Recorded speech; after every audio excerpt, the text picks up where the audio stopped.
میرے مصطفیٰ دعوت و ہدایت کی ایک ہنسی شفق لے کر میرے مصطفیٰ میرے مصطفیٰ. بسم اللہ الرحمن الرحیم. ناظرین السلام علیکم ورحمۃ اللہ وبرکاتہ. وعلیکم السلام ورحمۃ اللہ وبرکاتہ.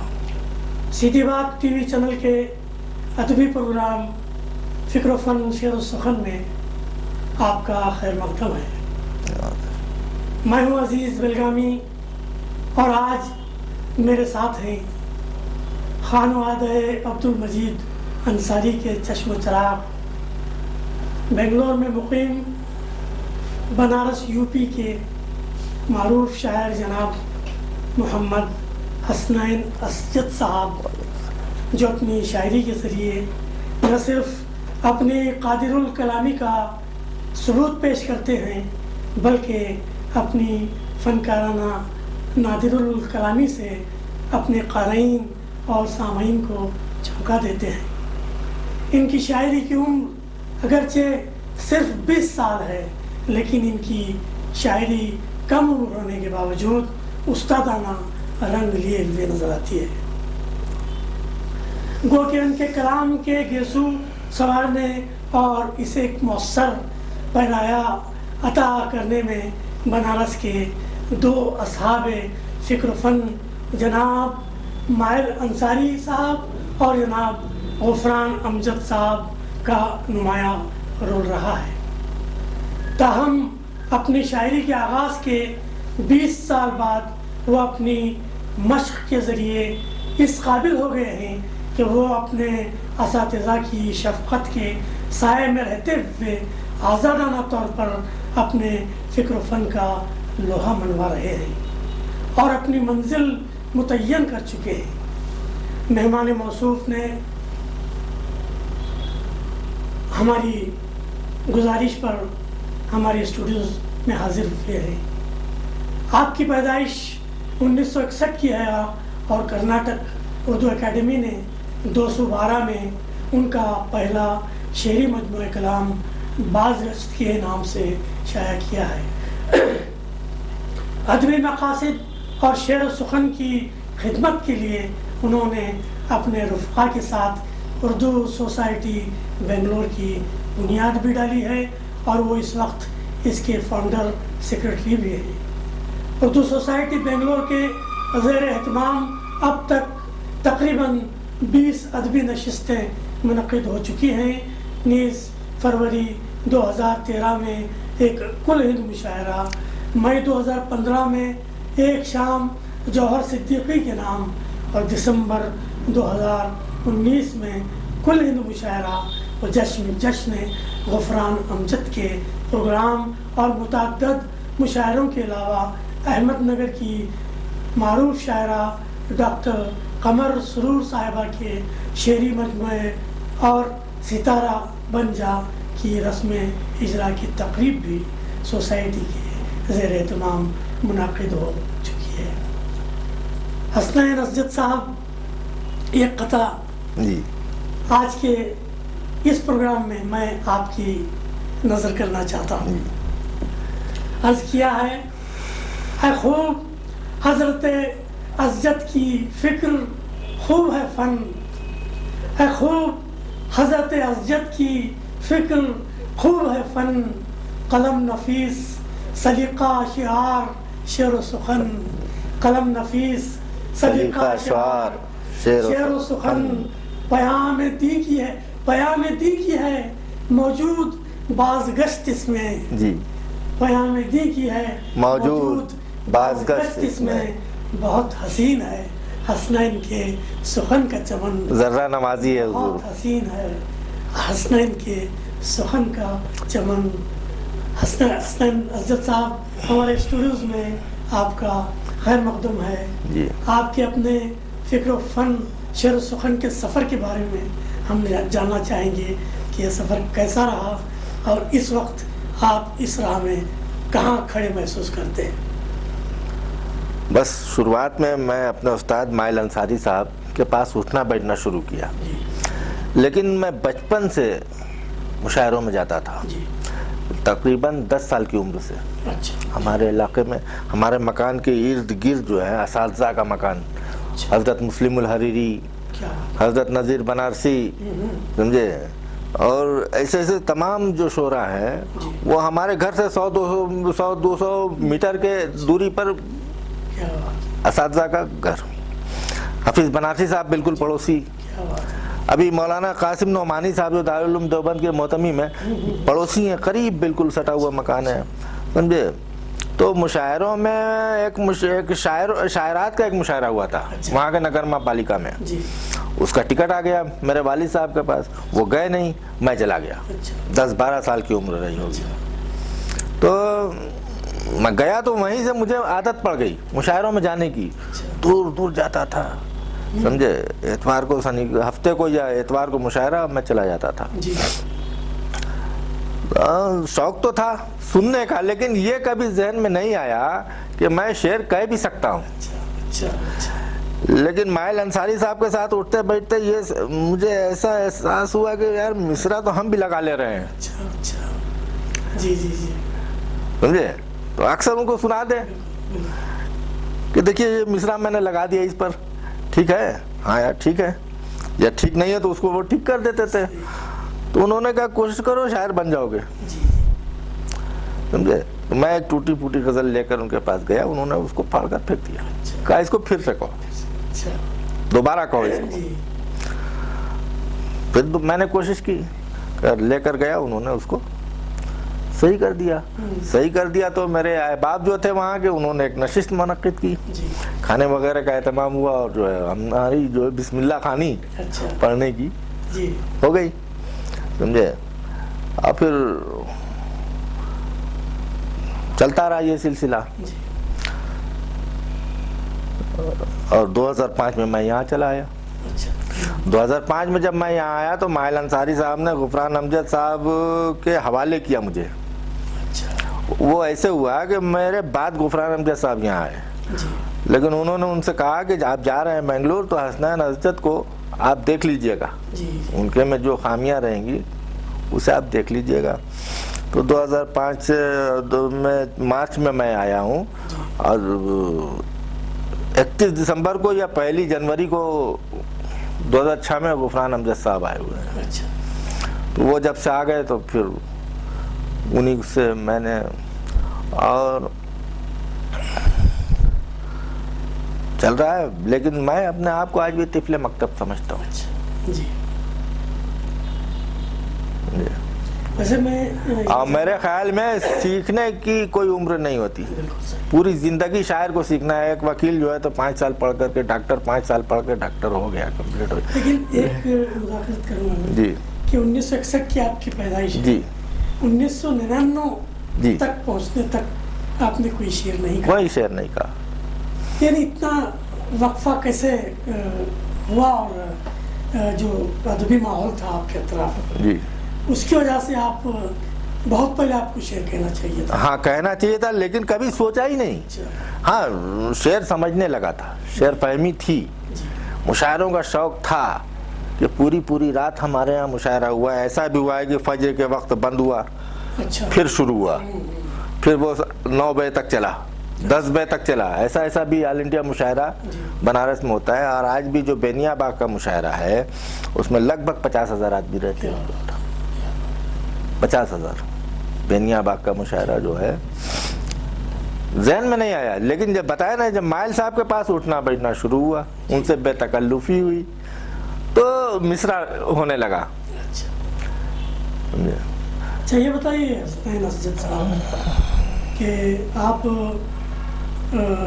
بنارس سے بنگلور کب منتقل ہوئے، اور یہاں آنے کے بعد بنارس میں اور بنگلور میں ادبی نقطہ نگاہ سے، شعری و سخنوری کے نقطہ نگاہ سے آپ کیا فرق محسوس کرتے ہیں؟ بنارس سے میں یہاں 18 مارچ 2005 کو آیا، جی تو شروع میں تو آیا تو مجھے یہاں بالکل اجنبی، اچھا بردلی میں کسی سے بات چیت نہیں, کسی سے جان پہچان. اچھا جو شعراء تھے بنارسی ایک دو, ان سے میرا تعارف نہیں تھا, سمجھے.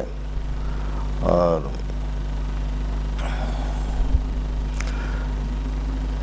مہینوں تو ایسے ہی گزر گیا. پھر اس کے بعد سہیل قریشی صاحب کے یہاں ایک نشست تھی. ان کے ایک دوست بنارسی ہیں, اختر صاحب. اچھا, جانتا ہوں. اختر صاحب نے کہا کہ وہاں نشست ہے, آپ لوگ چلیے. تو میں اور امجد بھائی سہیل قریشی صاحب کے یہاں گئے, اور وہاں پہلی نشست میں نے جب جوائن کی, اس کے بعد وہیں پر جو ہے سردار دانی صاحب نے ایک مصرع دیا. کیا نعتیہ مصرع تھا, محمد کا ردیف تھی, سمجھے. پھر شعر کہہ کے, نعت کہہ کے ہم لوگ وہاں گئے, اور پھر وہیں سے جو سلسلہ شروع ہوا تو آج تک جاری وہ ساری ہے. اور بنارس اور بنگلور میں کوئی فرق نہیں ہے, احباب وہاں بھی ہیں, اچھے اساتذہ وہاں بھی ہیں, مشق سخن وہاں بھی جاری ہے, یہاں بھی جاری ہے. لیکن یہاں ایک بات کی کمی ہے, ابھی میں بہت اس سے بہت پریشان ہوں کہ بنارس میں 20 سال کا 18 سال کا بھی شاعر ہے, 25 سال کا شاعر ہے, 30 سال کا شاعر ہے. لیکن میں اپنے بنگلور میں یہ دیکھ رہا ہوں کہ 20 سال کا کوئی شاعر نہیں ہے, 25 سال کا کوئی شاعر نہیں ہے, جو ہے 40 کے پار کے.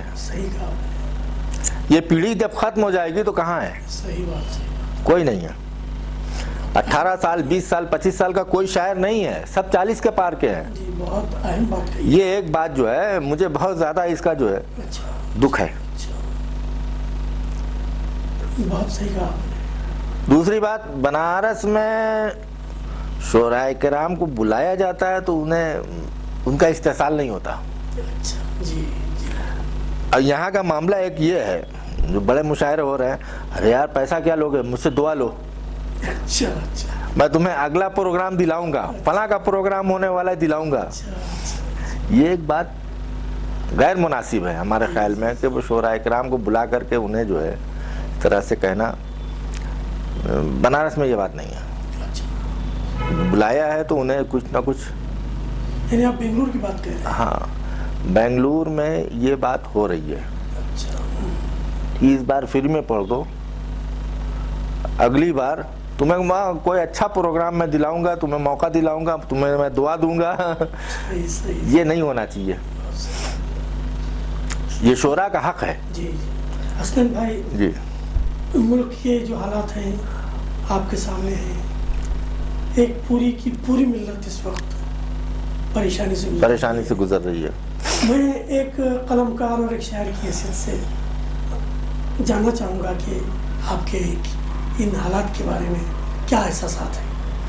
بہت برے حالات سے ہم لوگ گزر رہے ہیں, اور جذبات میں تو بالکل نہیں آنا چاہیے ہمیں. جی سمجھے, ہمیں قانونی لڑائی لڑنی چاہیے, قانون کے دائرے میں لڑائی لڑنی چاہیے. احتجاج کرنا ہمارا پیدائشی حق ہے. ہندوستان کا قانون ہمیں اس کی اجازت دیتا ہے. ہم احتجاج کریں گے, قانونی لڑائی لڑیں گے, تحریک چلائیں گے, لیکن کہیں بھی ہمیں جذبات میں نہیں آنا. جذبات میں آئیں گے تو نقصان ہمارا ہوگا. بہت صحیح کہا. جی سمجھے, اور یہ حکومت تو ہمارے مخالف ہے ہی ہے. اور دوسری خامی ہماری یہ ہے کہ ہم ووٹ دینے کے لیے نہیں نکلتے. یہ بات ہے. ہماری جہاں پر اکثریت ہے وہاں 30% ووٹنگ ہوتی ہے, 35% ووٹنگ ہوتی ہے. ووٹ دینے کے لیے ہم لوگ نکلتے نہیں ہیں. ووٹ دینے کے لیے نکلتے تو یہ نوبت نہیں آتی. ابھی شیواجی نگر میں الیکشن ہوا, 30 سے 35% کی پولنگ ہوئی. وہ تو اس کی قسمت تیز تھی, جیت گیا. ہم جس بلڈنگ میں رہتے ہیں نیچے پولنگ بوتھ ہے, 700 ووٹ تھا, 300 ووٹ پڑا. ٹوٹل مسلم ووٹ ہے, 700 ووٹ ٹوٹل مسلم ہے, 300 ووٹ. تو ووٹ دینے کے لیے ہمیں جانا ہوگا, قانونی لڑائی لڑنی ہوگی, اپنے بچوں کو پڑھانا ہوگا. پڑھاتے بھی نہیں ہم لوگ کو. پوری ہمارے خیال میں یہی کمیونٹی ہے جو تعلیم میں سب سے پیچھے ہے. جی ایک شاعر کی حیثیت سے آپ نے جو بھی محسوس کیا, کیا آپ نے اس کو شعری زبان میں کہنے کی کوشش؟ ایک شعر ہے ہمارا, حصول علم سے فارغ ہو پیش قدمی کر.